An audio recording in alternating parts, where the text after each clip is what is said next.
O protocolo Diffie-Hellman ele foi desenvolvido por Whitfield Diffie e Martin Hellman e publicado em 1976. Ele foi o primeiro algoritmo a conseguir introduzir na prática o conceito de criptografia assimétrica. Ele resolve o problema de envio de uma chave secreta em meios de comunicação que não são considerados seguros. Por exemplo, nós vimos anteriormente no módulo de criptografia simétrica que o problema para esse tipo de criptografia em uma comunicação é a troca da chave. Nós sabemos que a mesma chave ela é utilizada para criptografar uma mensagem e também para descriptografar, né? O problema é que eu preciso transmitir essa chave, a chave que eu usei para criptografar, para o destinatário conseguir abrir essa mensagem. Então, se eu estiver utilizando um meio inseguro, como a internet, onde os dados podem ser facilmente interceptados, como garantir, né, uma comunicação segura para a troca de chaves? Eu não posso simplesmente enviar a chave para o destinatário, já que ela pode ser interceptada. Então, esse problema foi resolvido por esses dois cientistas através do algoritmo do protocolo Diffie-Hellman. Ele é utilizado, isso é muito importante que a gente saiba, exclusivamente para a troca de chaves. O protocolo Diffie-Hellman ele não provê confidencialidade ou autenticidade. Não é utilizado, por exemplo, para criptografar os dados. Ele é usado somente para a troca de chaves. E a gente vai ver um pouco mais à frente como isso acontece. A gente vai ver que é um conceito muito simples e brilhante, né, de que pode ser usado através de cálculos matemáticos relativamente simples e protege a transmissão da chave através de um meio inseguro como a internet.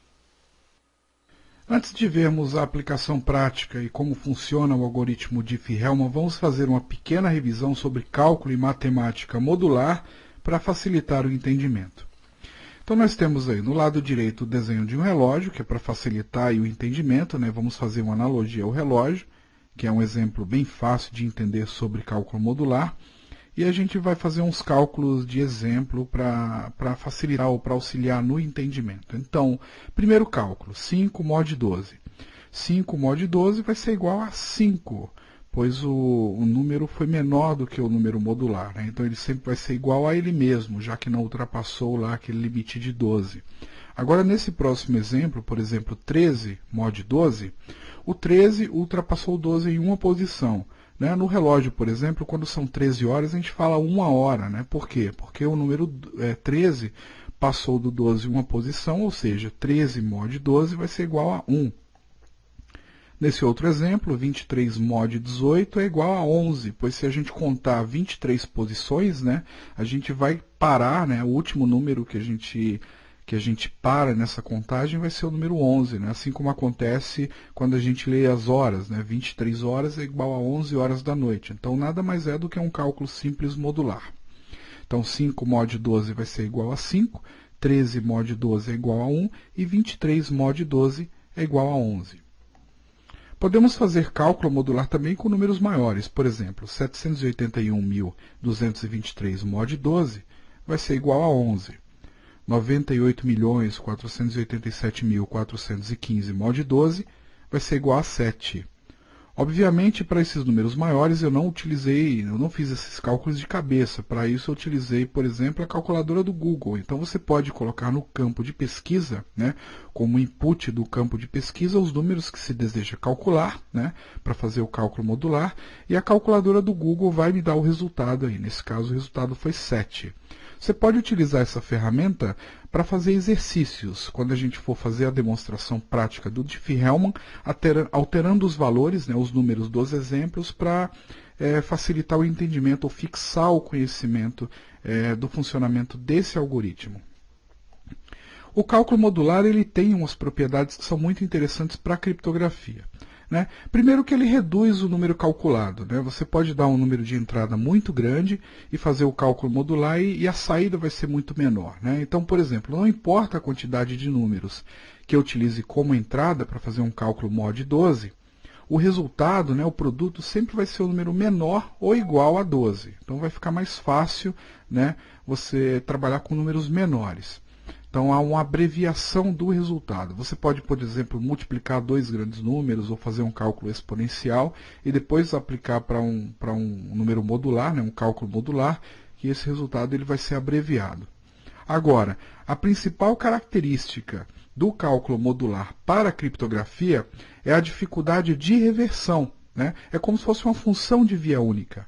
Você consegue facilmente obter o produto, né? Por exemplo, calculando um número maior do que 98 milhões, né? Nesse último exemplo, mod 12, que deu igual a 7, né? O seu resultado foi 7. Agora, de posse desse produto, né? Do número 7, é muito difícil, ou praticamente impossível, você afirmar com certeza, né, qual foi o número que foi usado como entrada de dados para se obter esse número 7. Então isso é muito útil na criptografia, porque a gente está falando de uma função de via única, né, de uma única, onde é muito fácil fazer o cálculo e é difícil fazer a reversão. Na criptografia, isso é muito mais difícil de ser feito, porque os números que são utilizados, né, no cálculo modular, nas operações criptográficas, são números muito grandes, né, de muitos e muitos dígitos, né, na casa de centenas de dígitos, muitas vezes 500 dígitos. Então, por exemplo, se nesse exemplo, né, de cálculo modular de 98 milhões mod 12, a gente obteve 7, né, se a gente dividir o número 98 milhões por 12, a gente vai ter mais de 8 milhões de resultados. Então, nesse espaço de mais de 98 milhões de números, é possível se ter 8 milhões, mais de 8 milhões de combinações diferentes que vão resultar no mesmo número 7. Né? Então o resultado é 7. Agora a entrada poderia ser mais de 8 milhões de números diferentes que poderia resultar nesse mesmo resultado. Então essa dificuldade de reversão ela é útil na criptografia. A gente vai fazer exemplos, né, mostrar exemplos de cálculos, né, de vários cálculos que são usados dentro do algoritmo Diffie-Hellman para a gente facilitar o entendimento, mas a gente tem que ter em mente que na prática esses cálculos eles são realizados com grandes números. Então nos próximos 2 slides vamos ver a demonstração prática de como funciona o algoritmo Diffie-Hellman. Então vamos recapitular o grande problema aí na criptografia quando a gente usa como meio de comunicação uma plataforma insegura como, por exemplo, a internet. Então se Alice precisasse comunicar com Bob, né, criptografando seus dados através da internet, a primeira coisa que é necessário ser feita é o envio da chave, né? A chave de criptografia que será utilizada para cifrar as mensagens que a Alice envia para Bob e depois Bob decifrar essa mensagem com a chave e ter acesso ao texto em claro. Então, o que acontece em uma comunicação tradicional quando precisamos trocar essa chave? A Alice precisa enviar essa chave para Bob. Só que quando a Alice envia essa chave para Bob, uma pessoa pode interceptá-la no meio do caminho, ter acesso a essa chave e, consequentemente, interceptar também as mensagens criptografadas e abri-las, pois ele teve acesso à chave, porque a chave foi transmitida através da internet. O Diffie-Hellman, ele protege ou ele evita esse problema, e a gente vai ver no próximo slide como isso acontece na prática. Vamos ver agora como o Diffie-Hellman resolve o problema de troca de chaves na prática, de uma maneira muito simples e inteligente. Então, em uma comunicação, nós temos, obviamente, 2 interlocutores, nesse caso Alice e Bob, que vão se comunicar através de um meio inseguro, no caso a internet, e que, obviamente, é passível de interceptação no meio do caminho. Mas o que vai ser feito? Né? A primeira coisa a ser feita é Alice e Bob precisam negociar 2 números, um número inteiro e um número primo. No caso aqui, eles acordaram em utilizar o número 3 e o número 17, sendo que o número 3 é um inteiro qualquer e o número primo escolhido foi o número 17. É muito importante que seja escolhido o número primo, por causa da dificuldade de fatoração de produtos de número primo. Então, isso é uma característica da matemática. Né? Números primos, né? Produtos de multiplicação de números primos, eles são praticamente impossíveis de serem calculados quando se é escolhido grandes números primos. Na criptografia ou na prática, o Diffie-Hellman não utiliza números primos simples, né, de apenas 2 dígitos. São escolhidos números primos de centenas de dígitos para facilitar ainda mais, considerando que os computadores podem realizar cálculos de uma maneira muito rápida. Mas para esse exemplo, para facilitar e para que a gente possa fazer um cálculo nós mesmos, né, para ilustrar o Diffie-Hellman, a gente vai escolher aqui números pequenos. Então, nós escolhemos o número inteiro 3 e o número primo 17 e foi compartilhado aí dos dois lados. Obviamente, se foi compartilhado, foi transmitido, né, pelo meio inseguro que é a internet.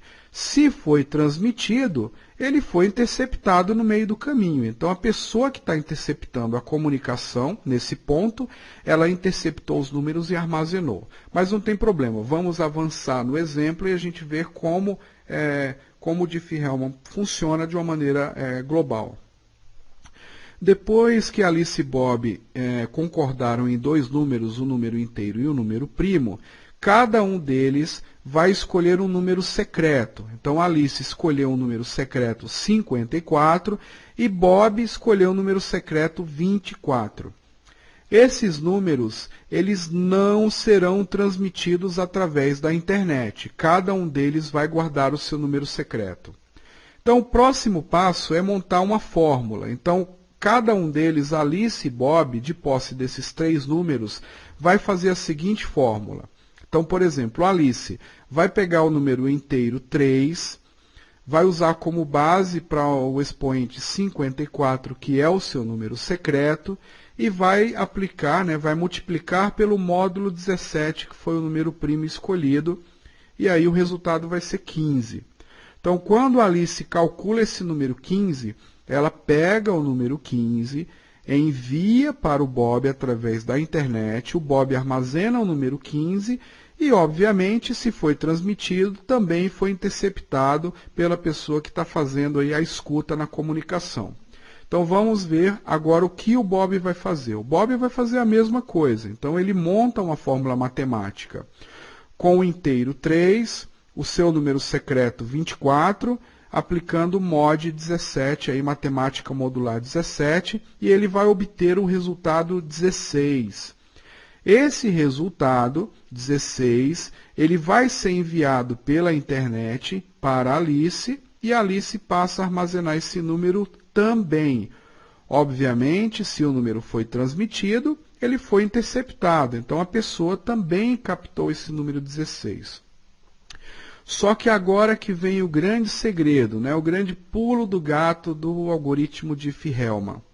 Então, cada uma das pessoas, tanto Alice quanto Bob, fazem um outro cálculo modular, que é o seguinte, né, utilizando 16 elevado a 54 mod 17, que dá igual a 1, e depois o Bob vai fazer a mesma coisa, 15 elevado a 24 mod 17, que também dá igual a 1. Olhem só, como foi montada essa fórmula, né? Primeiro, o expoente que a Alice usou foi o seu número secreto, né, que não foi transmitido, e o Bob também utilizou o seu número secreto 24, que não foi transmitido pela internet, como expoente, né? A base aqui que a Alice utilizou foi o 16, né? Lembram que foi enviado por Bob, e a base que o Bob utilizou foi o número 15 aqui, que foi utilizado e enviado por Alice anteriormente. Então, vamos limpar aqui um pouco a tela para entender melhor. Então, depois, né, que eles usaram esses números que foram transmitidos, né, eles chegaram ao mesmo produto, né? Ambos chegaram ao número 1. Então, esse número 1 será a chave de criptografia, será a chave secreta a ser utilizada em todo o restante da comunicação.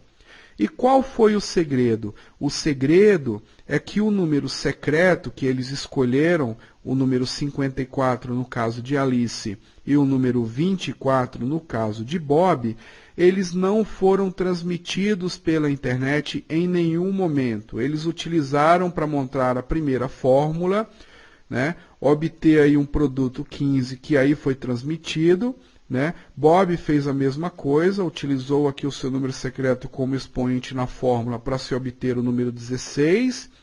Esse produto foi trocado E depois eles usaram esses números todos, né, o 16, 54 e o 17, para fazer o último cálculo aí do Diffie-Hellman e se obter um produto comum. Ambos obtiveram o número 1 e esse número será utilizado como chave na criptografia. Então é dessa forma que o Diffie-Hellman protege a chave secreta. Então, através de cálculos matemáticos, no final de todas as montagens de equação, ambos obtiveram o mesmo número. Contudo, a pessoa que está interceptando, ele não consegue chegar a esse mesmo cálculo, ele não consegue chegar a esse mesmo valor.